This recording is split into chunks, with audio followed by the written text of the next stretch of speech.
क्या आपने भगवान को कभी अपने घर में या बाहर मंदिर में भोग लगाया है? तो आप क्या करते हैं?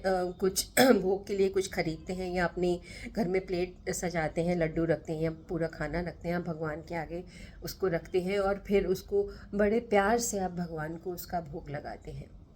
तो ये सारा जो आपने एक्ट किया है कि आपने भोग बनाया है, भगवान के आगे रखा है और आपने भगवान को खिलाया है, तो ये आप क्या कर रहे हैं? आप अपनी भावनाओं को एक्सप्रेस कर रहे हैं। आप अपनी श्रद्धा को, अपने विश्वास को, अपनी भक्ति को एक कुछ एक्शंस के साथ आप व्यक्त कर रहे हैं।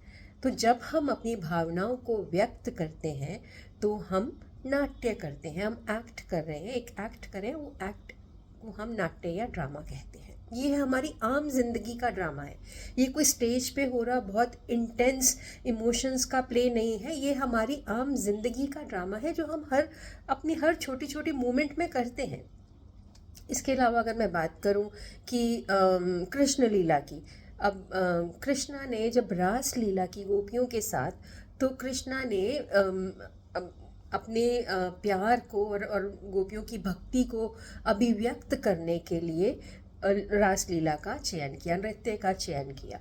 अब उस रास का मतलब होता है कि सेलिब्रेट करना, और लीला मतलब the divine play, the act of divine play.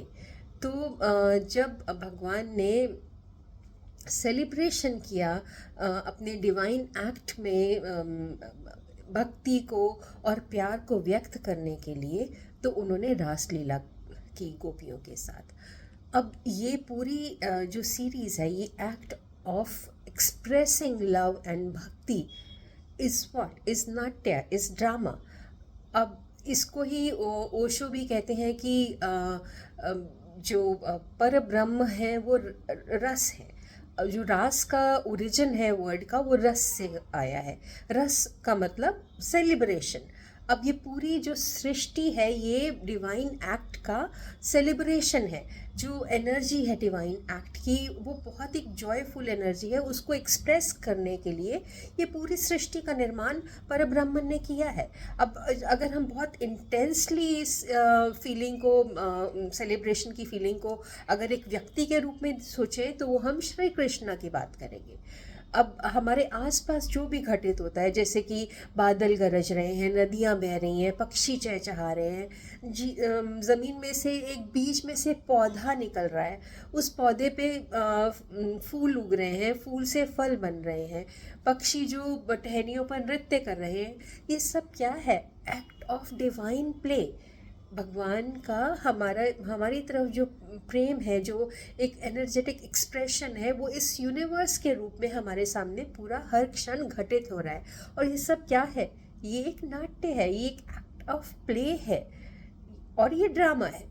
अब इसके अलावा अगर हम बात करें, हम सूर्य नमस्कार करते हैं, सूर्य देव को रोज़ देखते हैं, और हम ये भी कर सकते हैं कि आंख बंद करें, हाथ जोड़ें और सूर्य देव को कहें कि नमस्कार सूर्य देव। बट हम ऐसा नहीं करते, हम पूरा सूर्य नमस्कार करते हैं।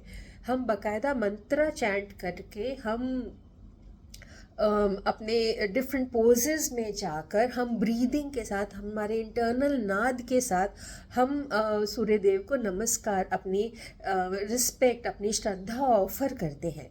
तो ये पूरा एक्ट क्या है? एक नाट्य है, एक ड्रामा है। ये हमारी ज़िंदगी में घटित हो रहे छोटे छोटे एग्जाम्पल हैं नाट्य के। तो नाट्य एक सिर्फ स्टेज पे हो रही चीज़ नहीं है। हमारी हर जो क्षण में हम जो भी बोलते हैं, जो भी करते हैं, जो भी एक्सप्रेस करते हैं, वो सब नाट्य है, वो सब ड्रामा है। और इसको ब्रह्मा जी ने बड़े आसानी से हमको नाट्य शास्त्र में भी समझाया है। और इसी पूरी सीरीज़ को आगे तक समझने के लिए जुड़े रहिए मेरे साथ लेट्स गेट इनटू ड्रामा में। और मुझे बताइएगा कि जो मैंने आज आपको कहा है, क्या आपको लगता है कि आप उसके साथ एग्री करते हैं? मुझे कमेंट सेक्शन में ज़रूर लिख के बताइएगा। अगले वीडियो में फिर से मिलेंगे बहुत सारी ड्रामा और बहुत सारे रास और रंगों के साथ। नमस्कार।